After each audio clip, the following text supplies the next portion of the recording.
Muy buenos días a todas y todos quienes nos acompañan a través de las redes sociales del Instituto de Geografía. Tenemos el gusto de presentar hoy la cuarta sesión del Seminario Permanente Internacional Espacio, Cultura y Turismo, que es un espacio que reúne, un espacio en este caso virtual, en ocasiones presencial, que reúne investigadoras e investigadores, especialistas en temas relacionados con la cultura, el espacio o el turismo. Intentamos dar énfasis a investigaciones novedosas, con compromiso social y muy especialmente temas desarrollados por mujeres. La doctora Driselda Sánchez Aguirre, postdoctoral del Instituto de Geografía, y yo, Ilia Alvarado Ciso, investigadora del Instituto de Geografía, estamos coordinando este seminario y tenemos el gusto hoy de recibir a la doctora Kelly McClinky de la Universidad de Ontario de Canadá. Y bueno, a continuación la doctora Driselda hará la presentación de nuestra invitada. Muchas gracias. Thank you, Ilia. Gracias, Ilia. Today, Kelly McClincy is with us, and I'm going to introduce her. She has a PhD in Human Geography and is currently a contract faculty member in the Department of Geography and Environmental Studies at Wilfrid Laurier University, Waterloo, Canada. Kelly's work draws on multiple ways of knowing and being, and applies various methodologies to represent diverse voices within tourism. Her specific interest is in community placemaking within the realms of media, literary narratives, festivals, events, tourist mapping, heritage, urban tourism. Her research has been published in several edited volumes and academic journals. She is a certified educator and is the co-chair of the Education Study Group for the Canadian Association of Geographers, an executive director with CanGeo Education, and the secretary-treasurer for the Travel and Tourist Research Association, Canada Chapter.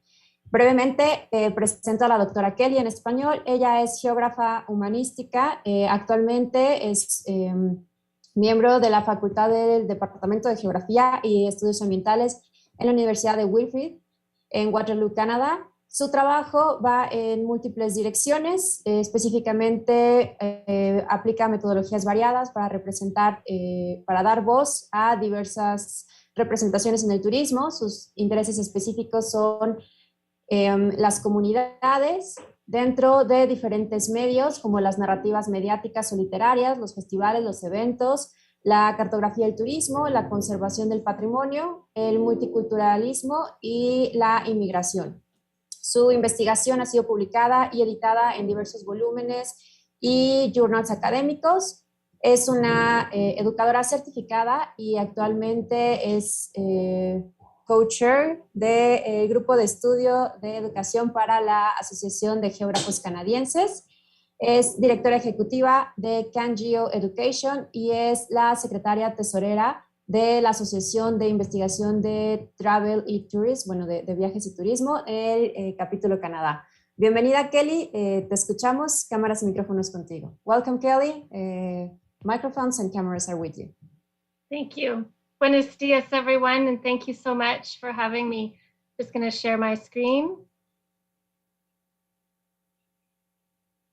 Okay, so after that wonderful introduction, thank you so much, Driselda. I'll be talking about remapping and retelling the sensuous and emotional geographies of place, touching on some research that I've been doing throughout my research journey and implications for tourism, kind of bringing that research forward into how we can use some of those findings today and into the future. So before I get started, though, I'm going to be touching on this notion of storytelling today and weaving in this idea of storytelling and how we can retell and remap these stories, bringing in that framework of post-colonial thinking and decolonization, the decolonization of some of our places that have currently been developed by tourism, the way that we can sort of remap these places. In Canada, we have a large Indigenous population, and we also have a legacy of colonialism in Canada. And we are just currently coming to the realization that we need to decolonize these stories of our development discourses in Canada. And where and who are these storytellers? So we're in that process here of realizing and reaffirming who those storytellers are and how we can remap the settled land and then retell these stories. And I want to go a little bit deeper into this notion of storytelling by bringing in this idea of our Indigenous communities and those truly first settlers. And there are multiple ways that we can tell stories. In our Indigenous communities, there's one way that we tell stories, and that's by teaching values, teaching histories and significant events, and doing it in a gentle, humorous way for our next generation, for our children, teaching them how to behave and how our next generation should treat the earth. The next way that we tell stories is through these creation stories that are very significant in our Indigenous cultures. The way that we should teach a worldview to our youth, and also ensure that we treat our environment properly and share the earth with other living things. And I think that we need to embrace some of that thinking into our very colonialized way that we've currently been developing our societies, as well as the way that we've been developing tourism. I haven't done any research in Mexico, but I have taught courses bringing in those stories, especially in the border region in relation to migration and immigration. And I know that there are strong ties with the Indigenous communities and bringing those Indigenous stories forward in Mexican culture as well. And so I think those relationships can kind of tie together how we're experiencing our retelling and remapping of stories in Canada to those elsewhere in the world. I'm also going to be bringing in this idea today about cultural metaphors and discourse. We have a huge immigrant migration population in Canada, and I want to bring sort of that tie into this as well as I talk about migration issues and multicultural festivals today. In the Yoruba tradition of West Africa, they also have this sort of metaphor of a turtle. We refer to Canada in our Indigenous culture as Turtle Island. And this representation of turtle is very powerful in the Yoruba cultural tradition as well. And proverbs are very important in different cultures. These metaphors and how we teach and understand and talk about community. So I'm going to be bringing sort of this idea of metaphor in a little bit more detail today as well. And I think if we can understand tourism more from these various diverse perspectives, we'll be able to realize the impacts of tourism in a more active, proactive way than what we've been doing currently, which is very reactive. So metaphors can help and proverbs can help those who may be outside of these communities to understand their community from an insider's perspective. It can also help them understand the way communities are planned and managed in their everyday spaces and everyday lives. And oftentimes we have tourism managers or marketers or developers coming from the outside with different perspectives on how to manage these particular spaces. So metaphors and discourse can help us really understand the fabric of a particular culture. Throughout my presentation today, I'm going to be bringing in a little bit of poetry, a little bit of reading that brings in this idea of the metaphor. In particular, I'm going to be referring to Kai Miller, who is a poet. Dr. Miller's writings fit very nicely into my particular research. And he's used this idea of metaphor, in particular, the map maker or the cartographer, as a representation for the colonizer. And also talks about the Rastaman as the symbol or metaphor for the locals. Dr. Miller does a phenomenal job of demonstrating this idea of metaphor in relationship to development and colonization. And I'm going to kind of use that throughout my discussion today to help reaffirm this notion of retelling and remapping geographies of place. Kai Miller himself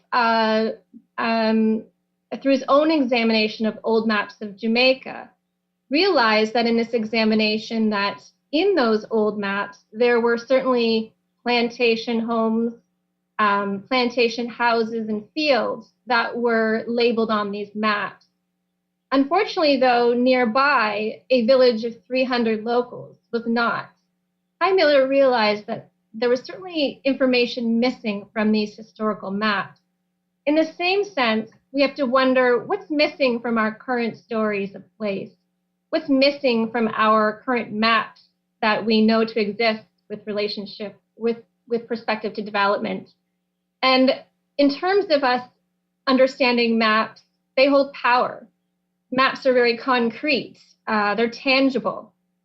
And just like those in power have determined what should be on maps, in a similar sense, those in power have, up to this point, determined what is valuable for tourism and what kinds of resources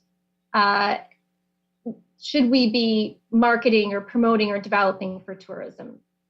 So as mentioned, I'm going to kind of bring in Kai Miller's words and how they relate to my discussion on sensuous and emotional geographies of place.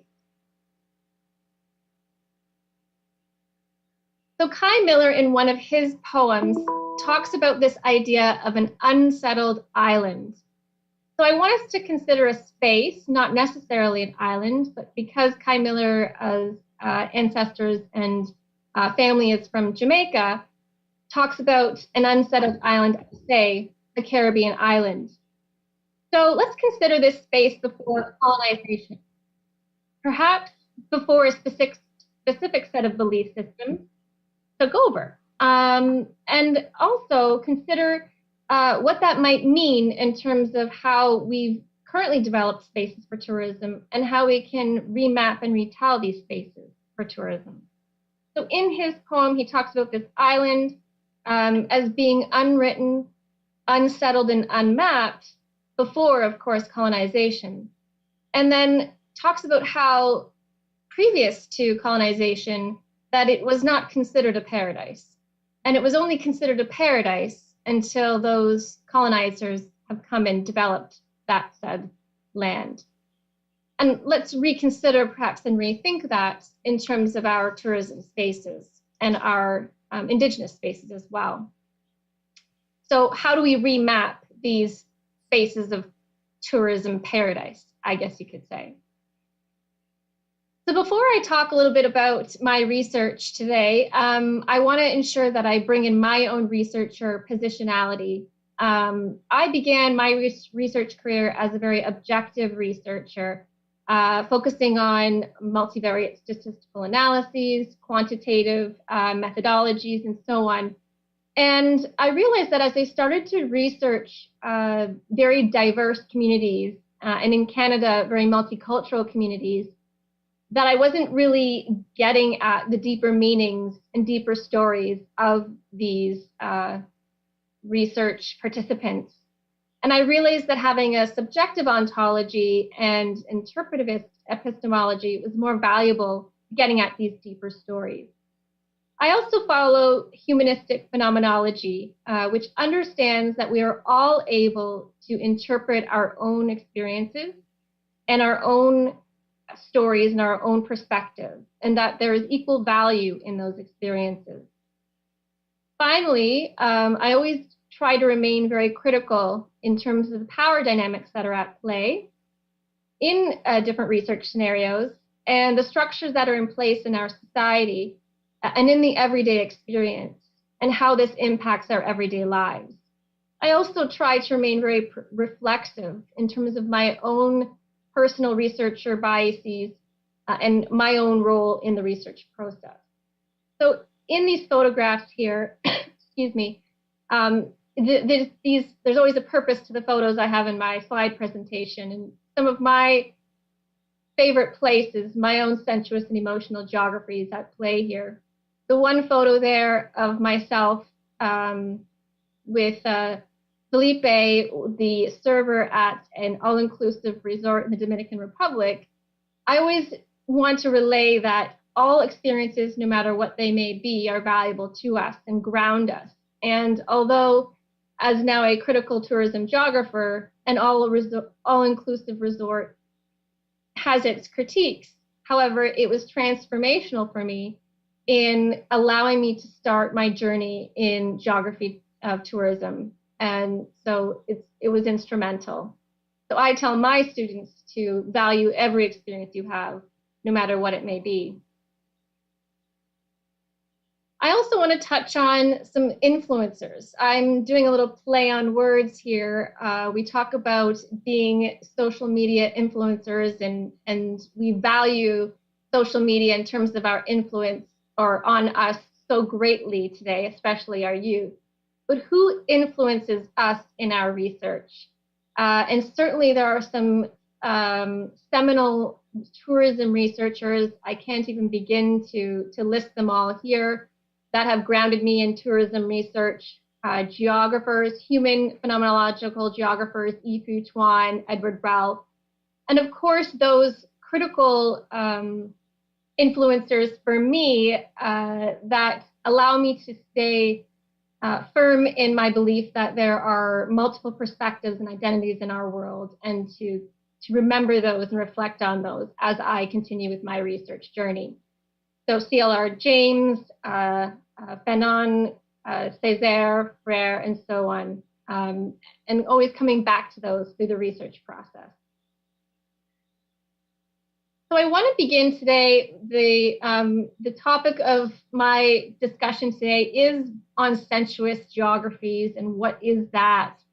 So we'll talk I'm going to kind of bring in the literature a little bit here, and then focus more specifically on tourism literature as I talk about each kind of research project. Centrist geographies really grounds a lot of my work, and it really is this notion that arose in the early 1970s and further through into the 1990s in terms of its focus in geography. We know we have our 5 senses, and some predict that we have a 6th sense as well. But Lynch described places as having qualities in how we see, hear, smell, and feel and understand these sensory cues. And Rodaway, who coined the term sensuous geography, explored in great detail how the use of our senses through the perception of our world aids in understanding our own experience. And these differ based on our own social levels, different historical contexts and technological contexts and so on. Sensuous geographies really connect us to place. They imprint themselves in our memories, and I'll come back to that a little bit later on. And they certainly connect us, the present, when we're presently in a place, with that of the past. And they suggest a kind of intimate geography, one that we experience individually, but also at times, certainly collectively. And they make a connection between what we're sensing and what our reality is. Excuse me. Sorry about that. So centrist geographies, I'm going to keep coming back to here. The next literature that I want to bring in came out a little bit later on in the late 1990s, certainly early 2000s. And this was what was spurred by an emotional turn in the social sciences. So especially in geography, our tradition in geography was in terms of behavioral geography, location-based characteristics and how different people and individuals behaved in different places. And then we moved into understanding that we can have human experiences and they differ depending on our senses. And then we started to realize that our emotions play a big part in how we experience place. So the emotional turn in geography was a result of a much more positive recognition, excuse me, that emotions already play a really important part in how we experience place. Emotional geography is human engagement with powerful cultural indicators of place, material culture, tangible, intangible culture, heritage, our own emotions, and so on. It's also a relationship with respect to oral traditions, moral obligations in place, storytelling and narratives, and our daily lives, everyday experience, and then also ritual performance and tradition. So emotional geography really emphasizes and values its ability to derive emotionally poignant and powerful accounts of our experience in place. And it privileges people's expressed emotional experiences. It values it. So in terms of research, understanding how people feel, their affective responses to places is believed to be just as important as other factors. I'm going to bring in a little bit of what Kai Miller states what the map maker ought to know. So as Kai Miller writes his poetry, he talks a lot about a dialogue between a local, the metaphor being the Rastaman, and the cartographer, of course, the metaphor for a colonizer. And what he says in this particular poem is no matter how hard you try to alter place, it shifts and it moves and it's impossible to control. So when we think about tourism development and how those structures that were put in place by those in power in terms of specific tourism development initiatives, that they've shifted and the earth turns and there's impacts, whether positive or negative.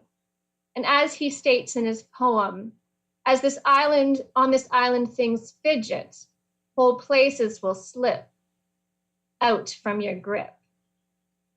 So now I'm going to talk a little bit about my own research. So I know that there's interest out there on festivals and festival research, and this is research that has been near and dear to my heart, and it was what my PhD dissertation was based on. And I've done research since then, of course, on festivals. So the first research I did was on multi-ethnic festivals. So I'll explain and define what that is. You can see there's some visuals here. Multi-ethnic festivals are festivals that traditionally encompass more cultures than just one. So in Canada, they're called multicultural festivals. The festival I focused on was Carasaga in Mississauga, the Multicultural Festival in Kitchener-Waterloo, Ontario, Canada. I also focused on the Greek Festival here in Kitchener, which is an ethnic festival, and combined that in terms of my other multicultural festival data, so looking at ethnic and multi-ethnic festivals. I want to explain a little bit about the regions, the cities where I did my research. So in some large cities, we have very specific ethnic neighborhoods. So traditionally, in terms of Canada's migrant story, a lot of our migration happened in Canada in the 1960s and 1970s in terms of a second wave of migration. And that was where we had new migrants coming from different areas of Europe at that particular time. So less traditionally, the British and French migration that we were used to seeing, those first, settlers coming into Canada. So this wave of migration was very multicultural. Those from different nations in Europe specifically. We were seeing migrants from the Caribbean coming in, Africa, and a few as well coming from Southeast Asia and so on. Traditionally, migrants moved to large urban centers, Toronto, Montreal, Vancouver. And in their first settlement processes, they settled in more segregated settlement spaces. So picking a particular neighborhood in, say, downtown Toronto and letting that be their ethnic neighborhood. So for example, Little Portugal, or Little Italy, or Little India, or Little Jamaica. Those first segregated neighborhoods were sort of racially determined in terms of the immigration policy at the time. But they were also self-segregated in that migrants chose to, oh, my camera just went off. Can you still hear me? Okay, I'll leave my camera off because I've been noticing it glitching, but I'll just still talk. Is that okay? It's perfect, okay. Yeah. Okay, because it's never done that before, but it's doing that now, and it won't let me turn it back on, so I'll leave it. All right, so, so in those segregated neighborhoods, there was a really deep connection with community and sense of place and so on. In a next wave of migration happening after 1970s and into the 1980s, there was less segregation, and we had what's called heterolocal migration settlement patterns. So heterolocal means that migrants are living in different spaces. They don't necessarily segregate in a particular urban neighborhood. And what we were noticing with immigrants coming into Canada was that they were moving into other cities as well. So Kitchener, Waterloo, Mississauga, Markham, Edmonton, Calgary, other cities, and socially, spatially situating themselves.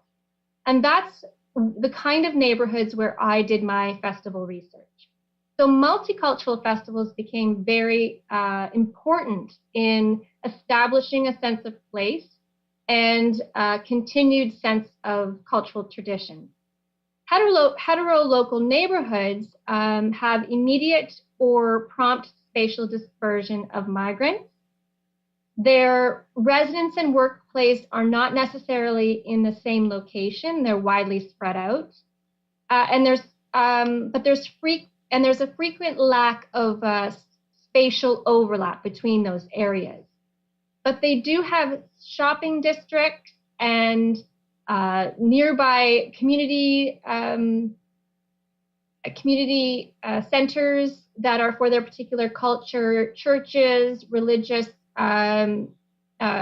spaces, and so on. Heterolocalism allows ethnic groups to maintain their identity and community across these residentially dispersed settlements. And oftentimes these ethnic groups create their own ethnic group organization to help maintain ties between their community members. My research focused on these ethnocultural group organizations. So for example, the Greek community of Kitchener-Waterloo, the Islamic Association of Kitchener, the Caribbean Women's Association. These were all community groups that really tied together and bonded together in terms of their culture. So I looked at festival participants at multicultural festivals. They were members of their ethnocultural group organization. And these were groups that organized their own community for festivals. So they may have been making food for the festival. They may have been organizing their dancers and practicing. They were in charge of food preparation, as well as the planners of entertainment and other key responsibilities in helping with the festival.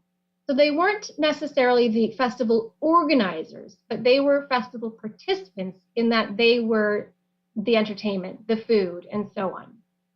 So I interviewed a total of 30 festival group participants. I interviewed 14 women and 16 men. Only 2 were first-generation Canadians, and the remaining were migrants to Canada, having settled here for over 10 years. The interviews were approximately 40 to 60 minutes in length and took place at various locations of the choice of the interviewee. So community centers, church halls, coffee shops, places of employment, and even their own homes. Part of my research was also participant observation, where I actually went and helped make some of the food and watched some of the performances as they practiced. And in those very active sessions, was able to hear lots of wonderful stories about their experiences, their everyday experiences overall. And we know that as subjective researchers, narratives have the potential to really help us understand lived experiences of community members. So using a much more interpretive framework with this research, I was able to gain very meaningful insights into these group dynamics. Sorry, Kelly, I don't know what, we're just seeing one image. Like yeah, I just haven't switched it yet, but I'm about. Okay, sorry. Yeah, no, I'm just about to. I'm going to switch it really soon. I'm going to do it right now. Okay, sorry. Nope. There. Do you see it now? Okay. Okay. So, from my results, the meaning of multi-ethnic festivals, it was for these not-for-profit ethnic participants. So I just want to clarify that these are non-profit groups, and so they don't get any money or funding. Whatever money they raise through the festival is their money for their group. So I came up with lots of really valuable data, and they attached or tied into some really important themes relating to sensuous and emotional geographies. So the first result that came out was this idea of senses and emotions and the body and the individual. So through the festival, the senses that were the senses connected very deeply to one's preparation in the festival. So it wasn't just the festival itself that connected the body and the individual of these participants. It was the practicing, the moving through the dances, the putting on of the costumes, the tactile response of clothing, the preparation of the food and how the hands and the body works in preparing the food. So all these sensory actions play together, allowing migrants to connect with their individual ethnic identities and help them remember who they are in terms of their country of origin and as well as their own culture. The second theme that was really important related to family, identity, and belonging. And it's very important, especially in the emotional geographies associated with the festival space, that it reaffirms our sense of community.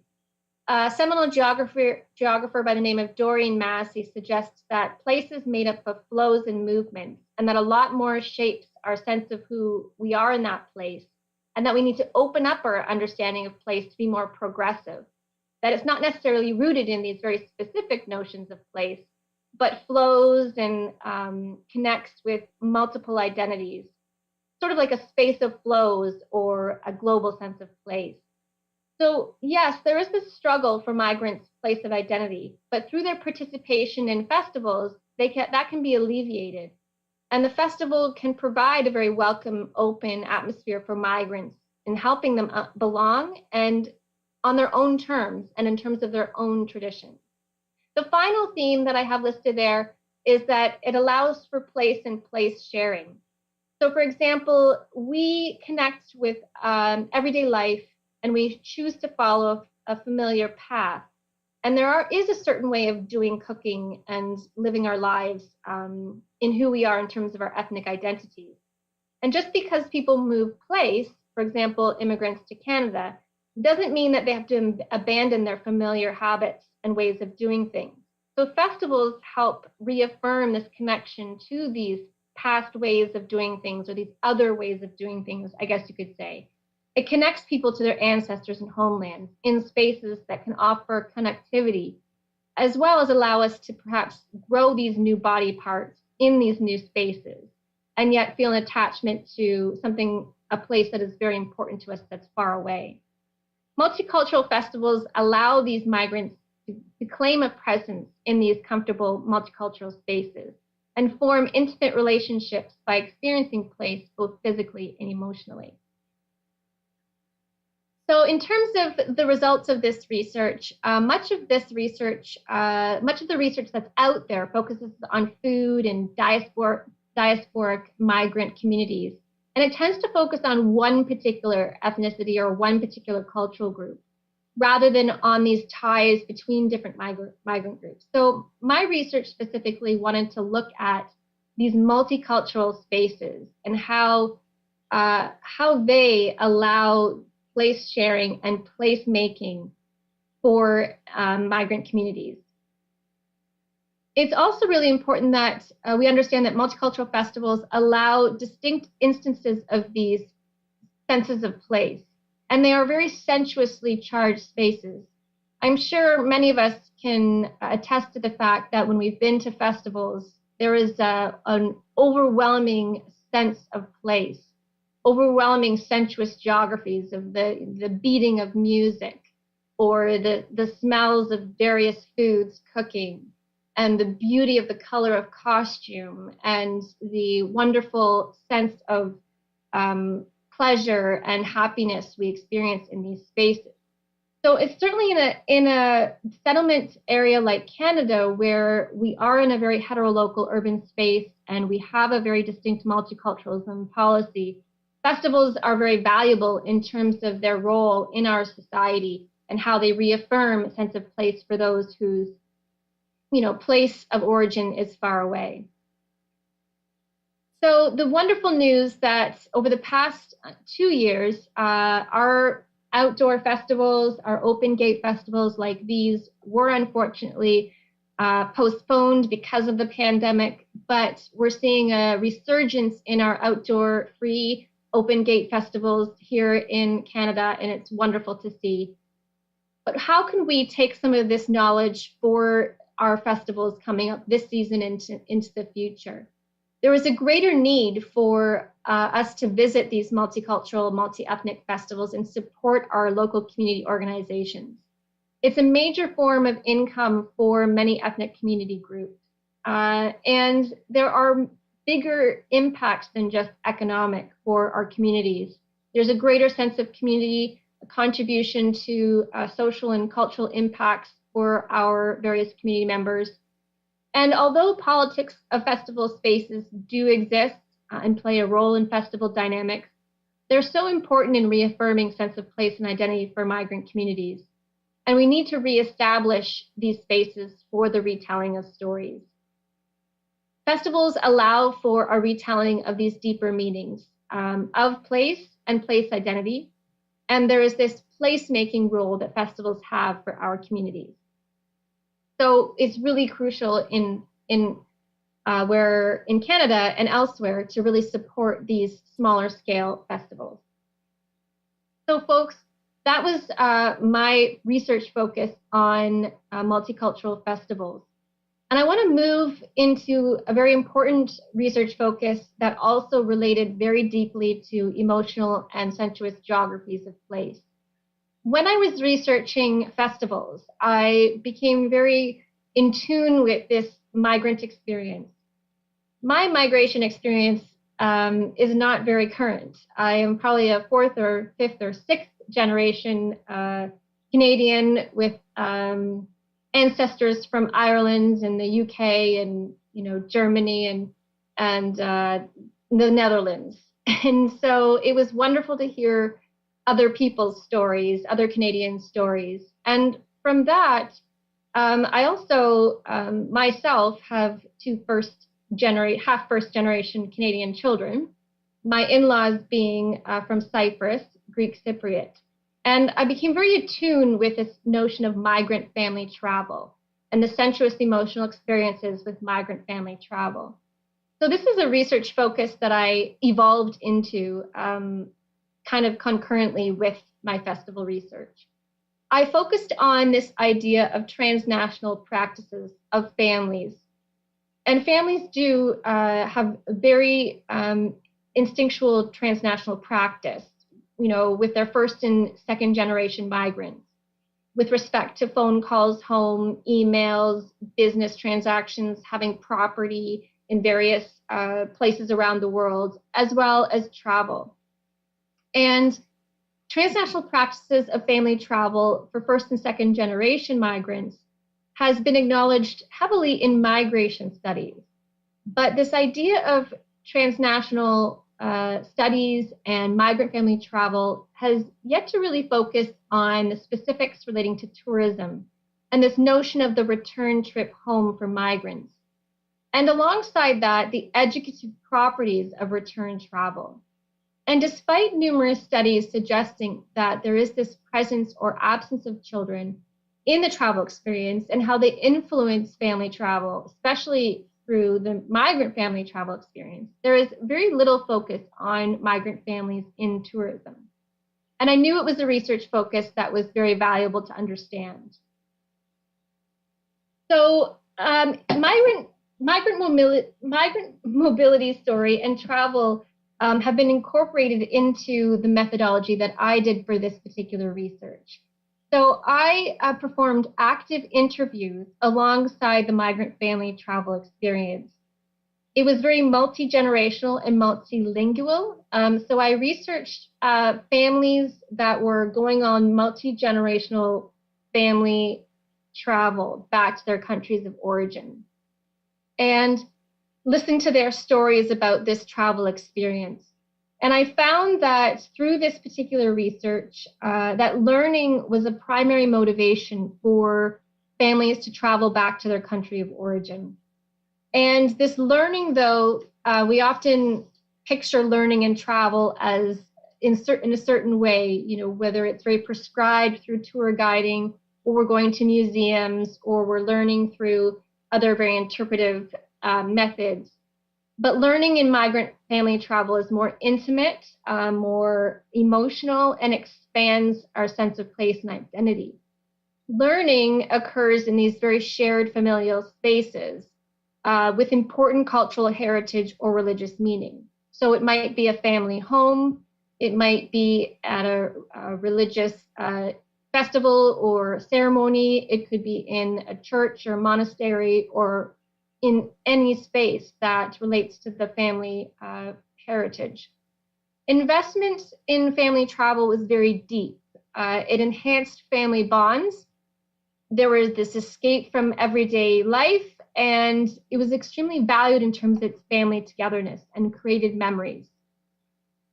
Investment in family travel is really, really important. And it was also shown that it was extremely valued in terms of its family togetherness and created memories.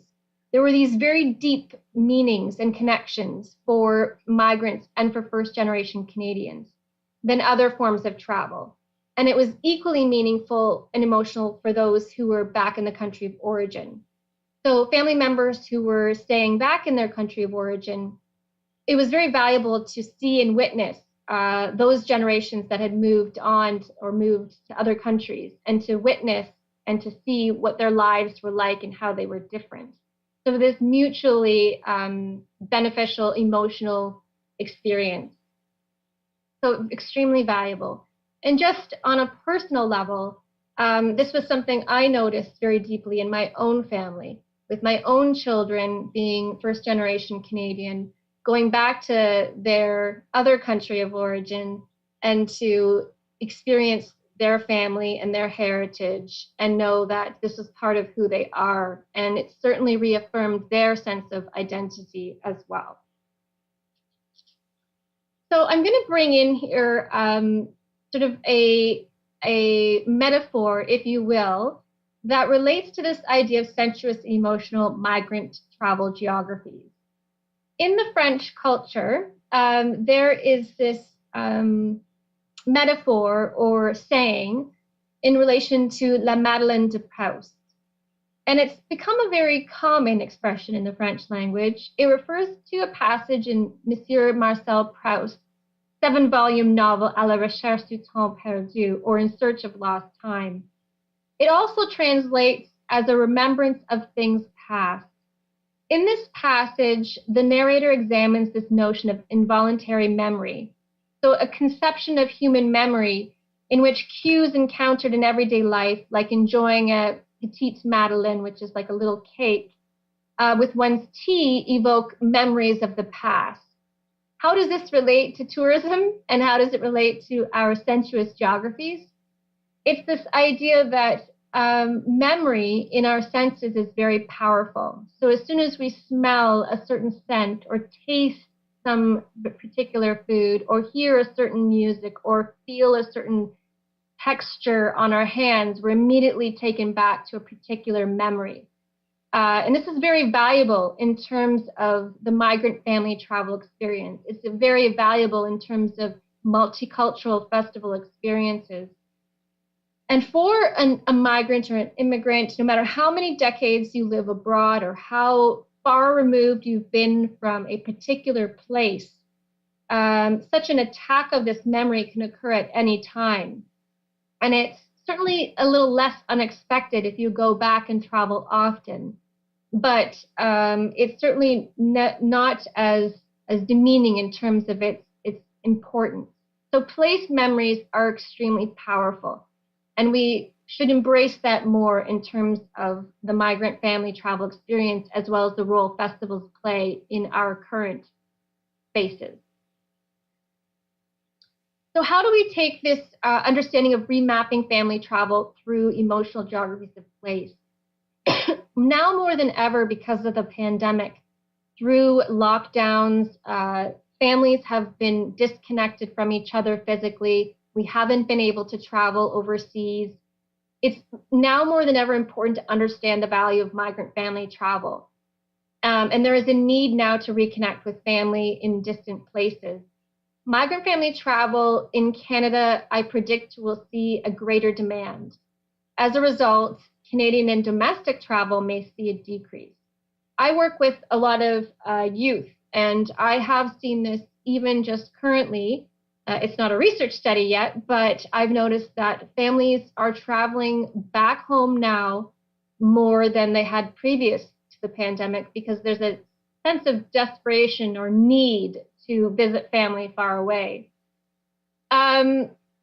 So the domestic sector here in Canada really needs to be aware of this need for our immigrant population to travel back home. And so perhaps it's important for us to focus on this population, our diverse population, in terms of shorter trips for migrants, because their need for long-haul trips will be further away. There's a lack of discretionary income among some of the marginalized population in that sense. So, and they need to save up funds for multi-generational family travel, which can be expensive. So we need to remap the landscape of family travel in Canada. Another concern that relates to this very critical concept of travel is that we in Canada focus on prime Christian holiday times, Christmas, Easter, school breaks as the major time for family travel.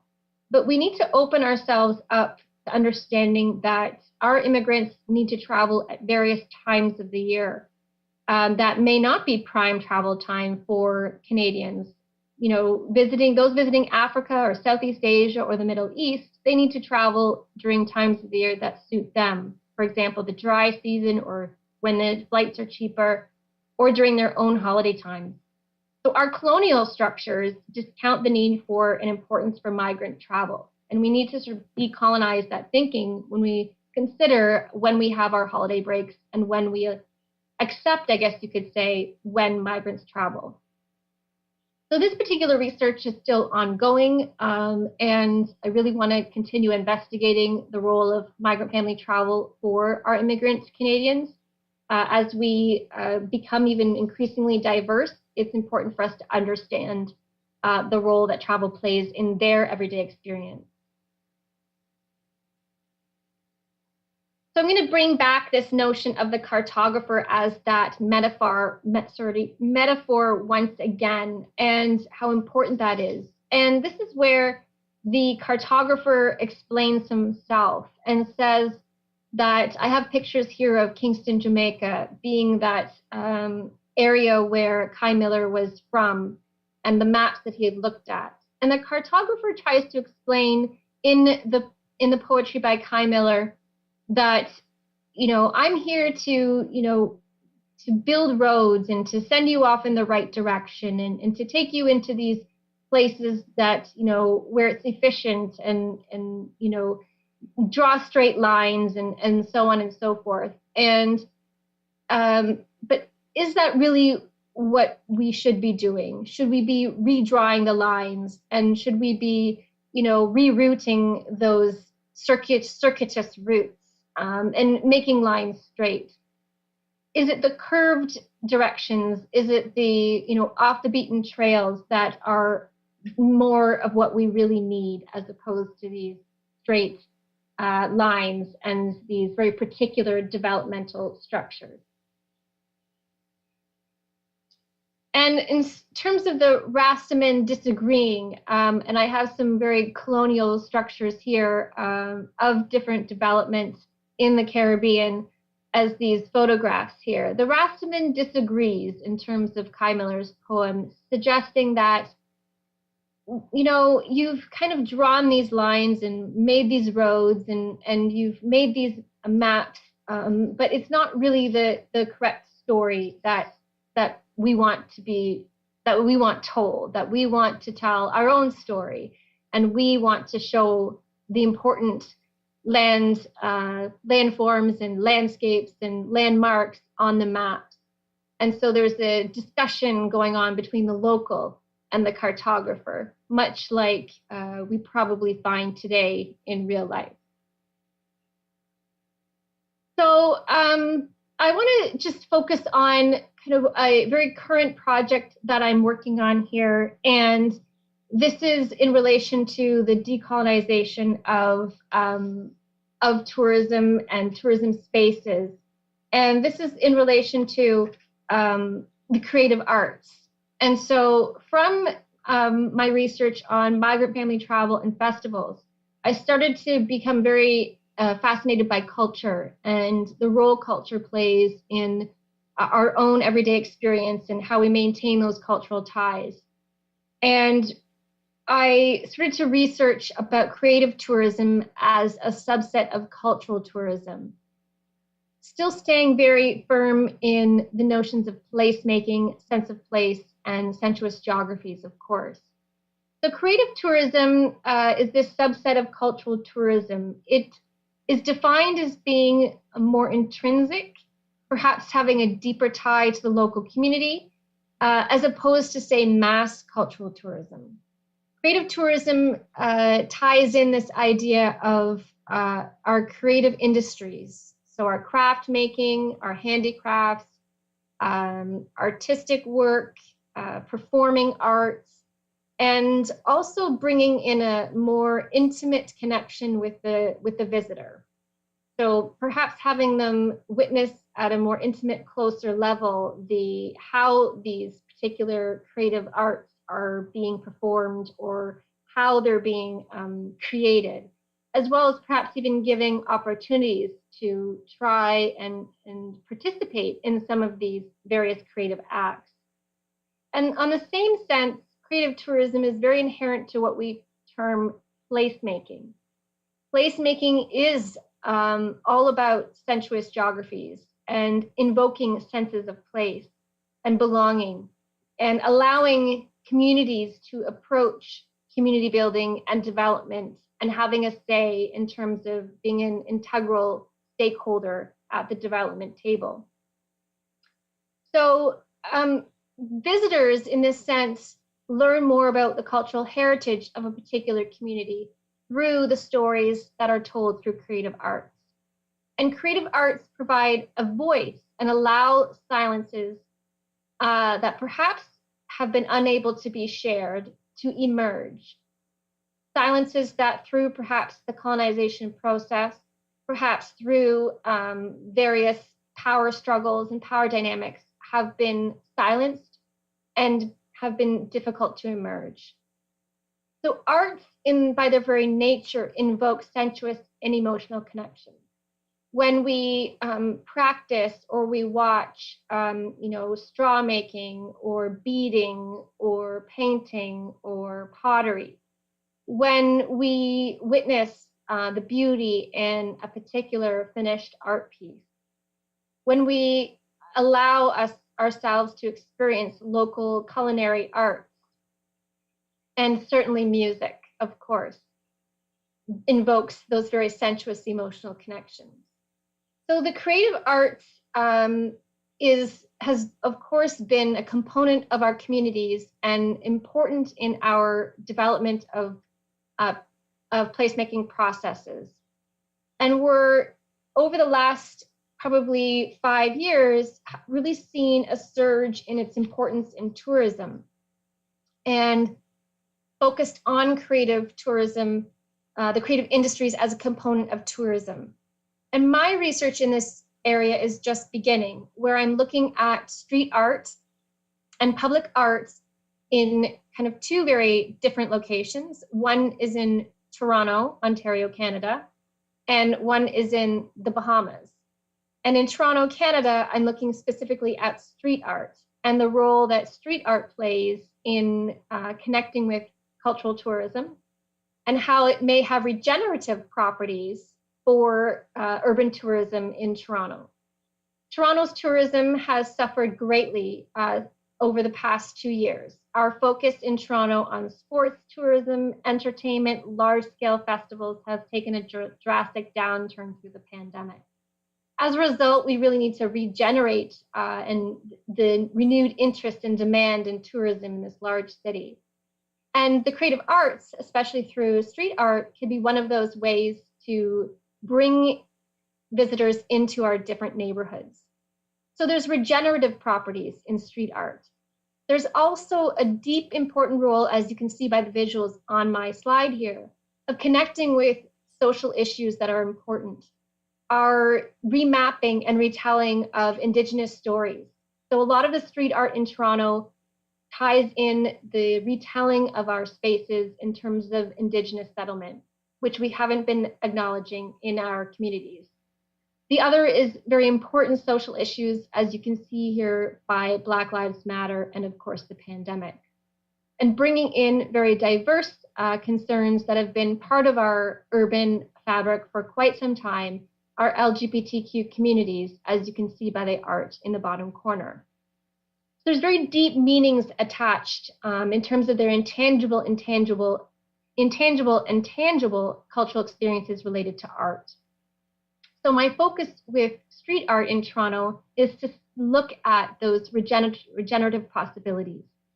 In the Bahamas, street art and the creative industries, as well as just art in general, is being used to sort of move visitors away from very traditional images of sun, sand, and sea, and really boost interest and demand in the creative industries in the Bahamas.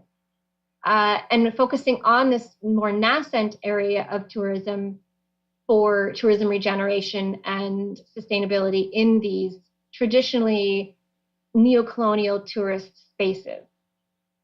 So that was just sort of an addition to something I'm working on currently.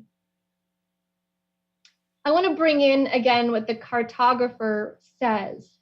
The cartographer and the Rastaman have been having these discussions back and forth in Kai Miller's poetry. And just for the record, I'm unable to show the poetry because I would be going against copyright. So I just have to be able to talk about it. But the cartographer says, well, no, what I do is science.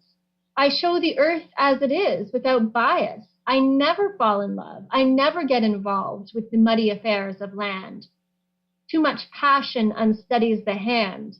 I aim to show the full or of a place in just a glance.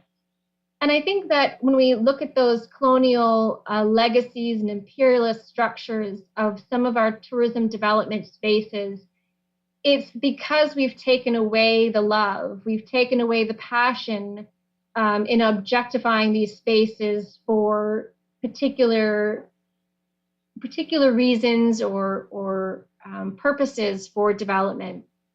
And I think that in terms of my discussion today, bringing back in and retelling those stories of place with the sensuous and emotional components in them.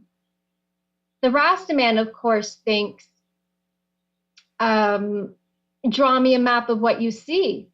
Then I will draw a map of what you never see. And guess whose map will be bigger than whose?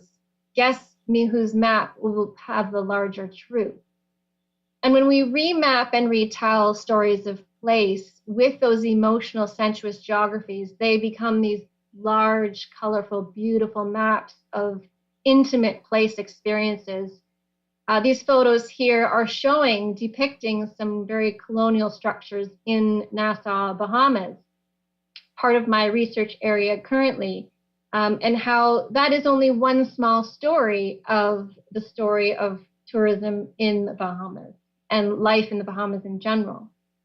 So I think there's this very important need to remap and retell sensuous and emotional geographies. This particular art that I have on this slide here shows tourism in the Bahamas by an artist and depicts very clearly the youth there standing there on one side of the chain link fence and the tourist paraphernalia on the other, and gets you to sort of think about that local tourist divide, the privileged access and the haves and perhaps the have-nots. I also want to bring in, kind of as I start to finish up here, this notion of tourism and space and, demand for tourism. In one of my very first research projects looking at rural areas in southwestern Ontario, Canada, I came upon a research project that was published in a small journal called Ontario Geography.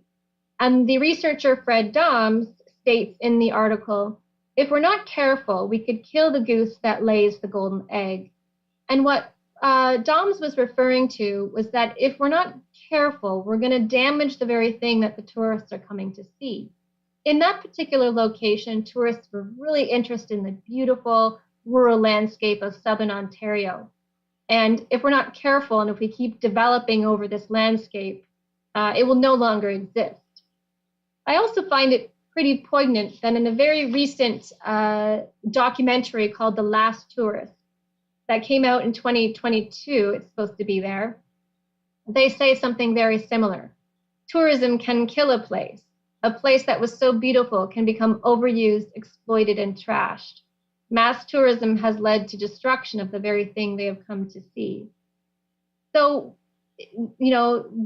decades past or decades into the future, and we're saying very similar things. And I really do feel that it's timely to be retelling and remapping these stories and really thinking at those deep, intimate, experiences of place. So when we think about storytelling and sensuous, emotional components of those stories in tourism development and marketing, and looking to a positive future with community festivals, increasing our understanding of diverse narratives in tourism, and including these regenerative processes, we perhaps can't really superimpose stories on top of current ones. Perhaps we really need to dig a little bit deeper and understand what those intimate geographies are underneath. So back to that metaphor before I conclude here about the turtle. What stories do we want to retell for our youth and for our next generation? What do we want to educate others of? What stories do we need to remap in order to truly acknowledge identities? If we think about Kai Miller's poetry, what maps of our society have hidden or missing stories? Whose maps should we draw? Whose maps will be more true and the larger map? Perhaps we need to have many perspectives in terms of what is displayed on these particular maps. And my final slide here shows a place that has become very important to me, a very sensuous geography and emotional geography. It's called Cypress Lake in Bruce Peninsula National Park in Ontario, Canada. It's the same lake, but one is the sunrise and one is the sunset. The same lake, same place, but two different perspectives.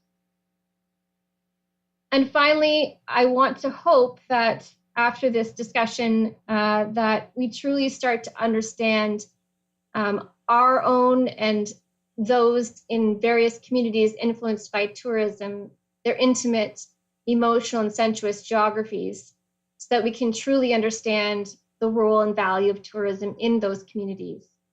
And hopefully, on a more personal level, that we all find our own Madeleine de Proust. Thank you so much. Thank you, Kelly. Very interesting topics. I have a question for you. What was the most common emotion that you find in the multi-ethnic festivals? There was an emotion that was most frequent identify, or it was like many emotions? Yeah, that's a very good question. In that particular research, a great passion and excitement and happiness in terms of being able to practice and display their culture for others. So this sense of sharing in an open, welcome space, that was very important. The other was being able to teach their children. So I'm kind of just explaining, but I know I'm not maybe necessarily saying a particular emotion, but I guess a sense of gratitude that they were able to share and teach their own children and the children in their community in terms of those cultural traditions. There was a sense of tiredness and exhaustion. So not necessarily a positive emotion, but that it was very exhausting in term, not in a negative necessarily way, but that the process of they were all people who worked jobs, either full-time or part-time, and this was something they did in their leisure time. So it was very serious leisure for them. But the joy that they experienced as the outcome and the need to do this was more important than any kind of busyness or tiredness or stress. So there were those emotions that came out as well. Sometimes a very deep, in fact, often a very deep sense of attachment to their country of origin, almost a very affective response. So words often weren't necessarily as powerful as the affective response. So pauses in their talks with me, looking off into the space, not having the words to describe how deeply important it was to connect with their country of origin in this way. I remember distinctly a woman from Jamaica who just kept saying, "This is part of who I am. This is who I am." So it was a very strong attachment to their identity and how important it was to maintain that. And as I mentioned, a gratitude for being able to do this in a public space, in a welcoming environment. That was very, very important. And feeling that other community members, that perhaps those that weren't part of their own ethnic group, were very excited to learn and to try things. And that was very reaffirming for them as well. Thank you.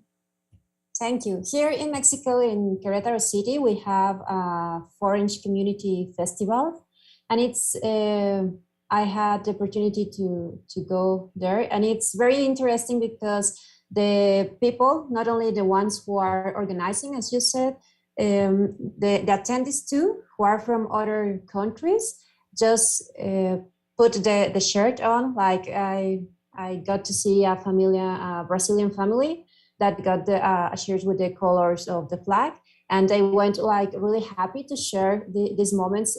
There's food, there's handcrafts and everything about different countries of people who live here in Mexico and share this with Mexicans and other people. So I think it's really interesting, your research in this topic, and thank you for sharing it with us. I don't know if Ilya, if you have a question or comment. Yes, thank you, Kelly, for your presentation. I think it's a wide topic that is very related to cultural geography and this study of communities that our research group is worried about. And as you were talking, I was remembering our own work with indigenous communities in Mexico. And there, I was connecting also with your talking by thinking the paper of the role of women in these matters of identity, family, origin. And I don't know, during your field work and your research experience in Canada, how can you explain the role of women in all these related to emotions and place attachment with migrant families in Canada? Thank you. That's a great question. And the role of women is a topic that I'm deeply interested in, and I have focused on women's travel experiences in other contexts. And in terms of the migrant family experience, those ties to home are very, very powerful, and that experience was certainly different than some of the other individuals I talked to. There were this notion of family tradition, the cooking and the recipes that is very much associated with the women's role in many traditional societies. That desire to carry that forward to their daughters and that next generation is very emotional. And in one context, one example, there was a woman who was very proud to have her daughter, who was going off to university, not choosing to eat all the stuff her friends were, but wanting to learn how to cook and find the best produce to make the recipes that her mother was cooking. And that was very, very emotional for her. The importance of the need of having the next generation learn those traditions, especially from the women's perspective. When we think about the festivals as an example, it traditionally is the women, in many cases, that do the cooking for the festivals and to prepare all the food. Not in all cases, but in certain cultures. And to have that next generation be available to learn it and to take over, that's more important now than ever, as these immigrants to Canada, it's now the first generation Canadians who are in need of taking on that role, because that first population is getting older and quite elderly. So it's important that and in the culture, it is traditionally the women who do still create a lot of that food and carry that tradition over. So that's very important. The goal, and another aspect of the travel experience for women is it's very important to travel back home as well. Those community ties with the women in the family, the generations that are back home, that's very, very important, that because it's a very social, very connected community, especially from the role of women, where those multi-generations help take care of each other, help raise the children, help carry forward the learning. So to be an immigrant to Canada and then to kind of not have that, traveling back can be very important as well. And those ties and hence that, because of that, those ties with fellow community members, which is part of the reason why the festivals are so important, that and maintaining those ties in their ethnic cultural group communities is so important, because if their multi-generational family isn't necessarily there, they have to seek out the ties within the community. So friends, community supports within their ethnic community, especially for women, is very, very important. And we see a lot of connectedness among ethnic community groups because of that. The festival becomes important as well to reaffirm those connections and to almost give a reason or a purpose to continuously practicing and maintaining those traditions, especially the dancing and the singing and the performing arts. That's very, very important. So definitely I noticed some particular relationships or outcomes in terms of the women. And I hope I answered your question. Yes, thank you. I think it's a very interesting research topic, no? The paper of women in all this process related to originary cultures, and because the strength of women is something impressive. Thank you. Thank you. Absolutely true. We have a question from Domingo Martinez on YouTube. He asked, in multicultural festivals, are there any emotional differences between migrants and Canadians? That's a really good question. So I noticed that some research relating to multicultural festivals, and then I'll talk to this point, and then I'll talk about the Canadian example. But some research out there had found in different instances that festivals didn't necessarily have a strong sense of place, or were not necessarily a builder of sense of place, or that they were these kind of placeless spaces. I don't discount the results of previous research, but I found that perhaps for Canadians, and when I say the term Canadians, I'm in particular focusing on those that have been in Canada for a while, have been settled here, are whose background may not be more recently of a migrant nature. But the festival is a community event. It's something kind of fun to go to. It's a leisure activity. And I think it's certainly in my research, I didn't research specifically those groups, but it's viewed as a kind of a leisure event, not as perhaps deeply connected or emotional as those who participate in the festival. So for the ethnic group members who are the participants, those who are actively participating, it is certainly a much more deeper, meaningful experience for them. They spend all year preparing for the festival. They spend a lot of money on their costumes, and they have to budget for their food preparation. They have to determine how much they're going to charge for their food, and they have to rent a table, and they practice, and it's a lot of work, but the outcomes outweigh any of that. And so there's this deep emotional tie to the experience of the festival for them, and how it reaffirms that identity for their culture. And for my research, it was a reaffirmation of a sense of place identity, not necessarily for the community they live in currently, but certainly for a community with which they have come from, or for first generation Canadians, a community that they may know very little about and are learning about, and will only learn about more when they actually visit themselves.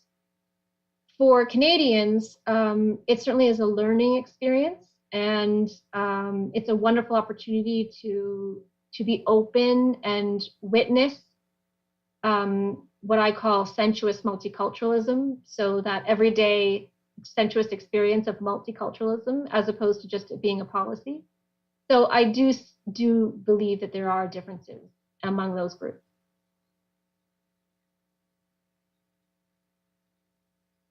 Thank you for that. Thank you. Thank you. And Kelly, as you were talking also about this creative tourism, which I find very interesting. I haven't heard about that. And as a way like to empower communities, I was also thinking that these ways of promoting a different kind of tourism, like paying more attention to community values, but also there is a great risk, which can be banalization or trivialization of this community, or in this case, immigration communities' values. I was wondering, which would you think could be some strategies, like to avoid in these cultural expressions to become banalized or banalized or trivialized by tourist consumption? Yeah, that's a very good question and a legitimate concern. And I think there's definitely possibility and potential for those negative impacts to result. And I think we've already perhaps seen that in the inauthentic representation of handicrafts and artwork, and the mass production of these for the sale and benefit of tourists. And we certainly see that in some of our mass tourist sites. And I know that And I'll just give a little example of the Bahamas and then kind of focus more generally.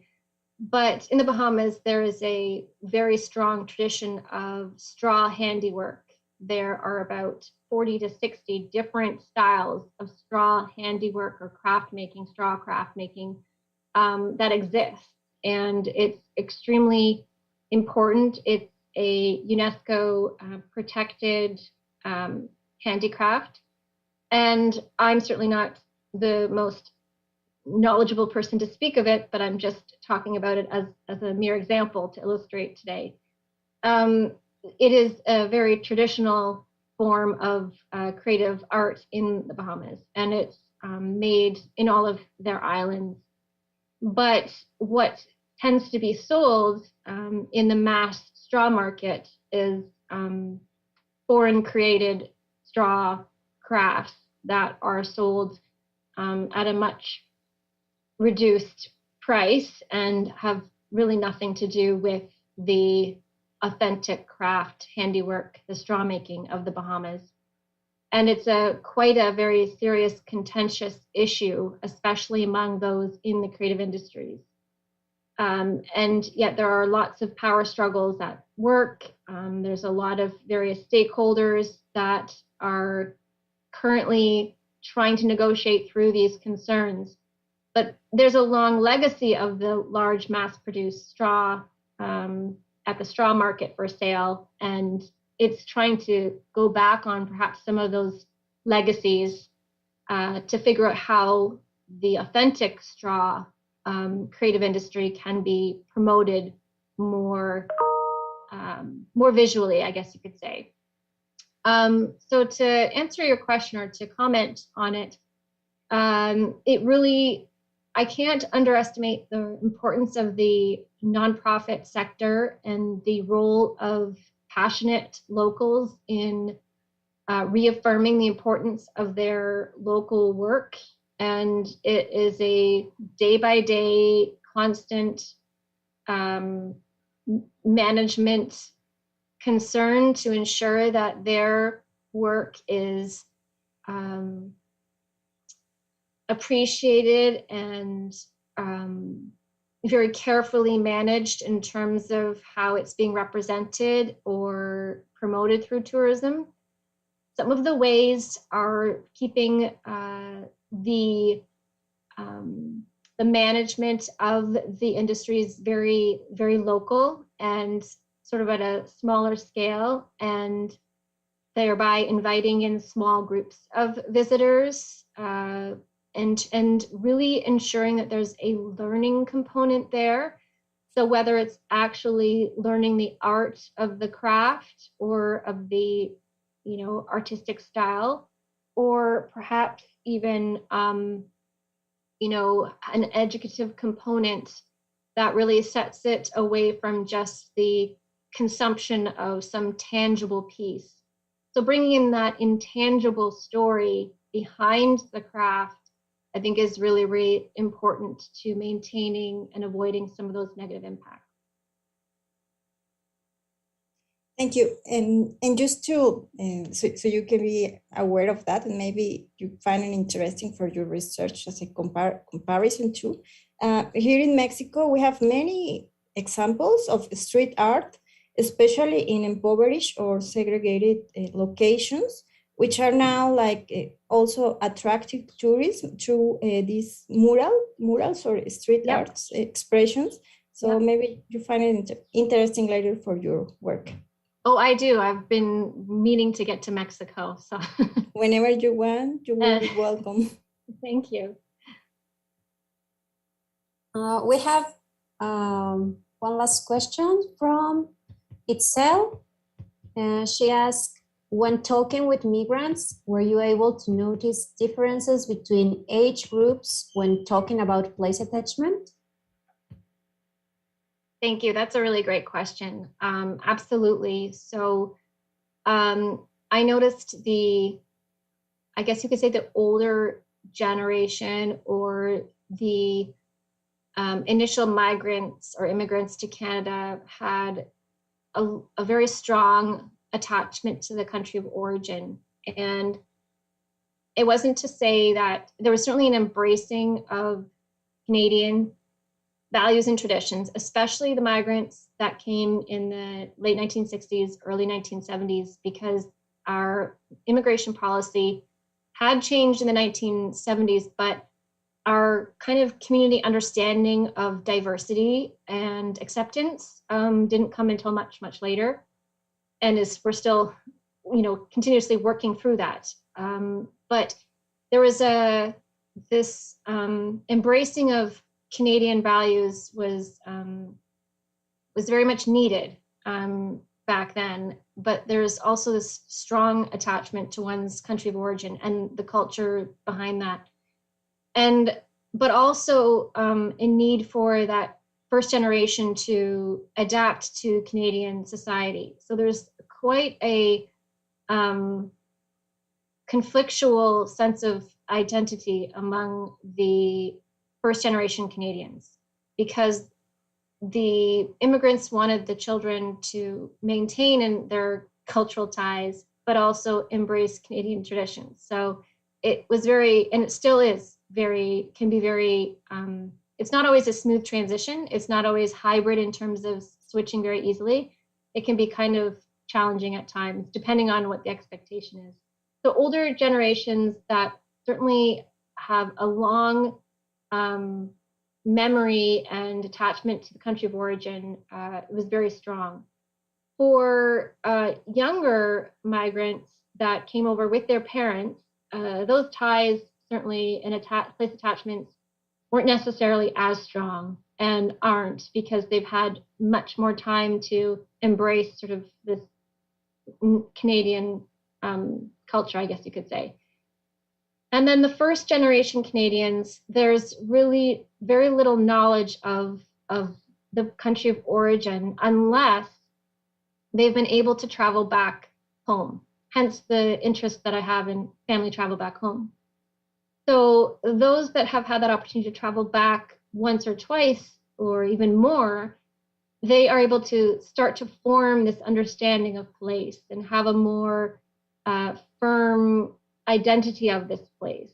And for those who haven't, it just becomes this sort of entity that their family talks about and refers to and might see in pictures and so on. And whether or not the first generation Canadians continue that tradition of traveling back, we don't know yet, because they're still quite young in that sense. And they've been traveling back with their parents and so on. And some of those first generation Canadians are, in their 20s and coming into their 30s now, and maybe haven't had that chance to make those decisions yet about their own travel and how firmly attached they want to be. So there certainly has been, from my research, a difference in the generational aspects of place attachment. Thank you.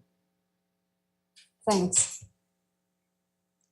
Well, Kelly, thank you very much for your presentation today, for sharing with us your research, your ideas, and especially for introducing this perspective of emotional geographies.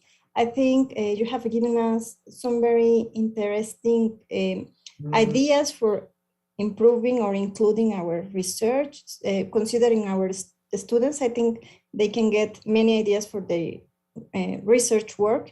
And so also we will appreciate if later you can share with us some of your published research so that we can share it with our students. And well, you are welcome to Mexico whenever you want. It will be a pleasure to have you here and maybe share some of our research perspectives. Thank you very much. Thank you so much for having me. I really, really appreciate it. It was an honor to be here. And thank you very, very much for giving me the opportunity to share. Thank you so much. Thanks. Thank you, Kelly. As soon as we have the certificate, I send it to you via email. And the invitation is open for you to come to Mexico whenever you want. So we can also do research together. Thank you so much. Wonderful. Appreciate it. Thank you. Thank you for your time. Thank you.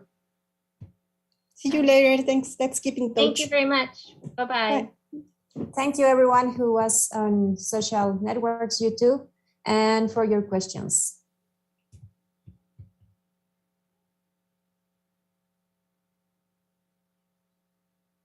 ¿Estamos fuera? Bueno, muchas gracias, Alex. No, ¿de qué? Al contrario. Gracias, Dris. Hasta luego. Gracias, Siria. Bye. Bye.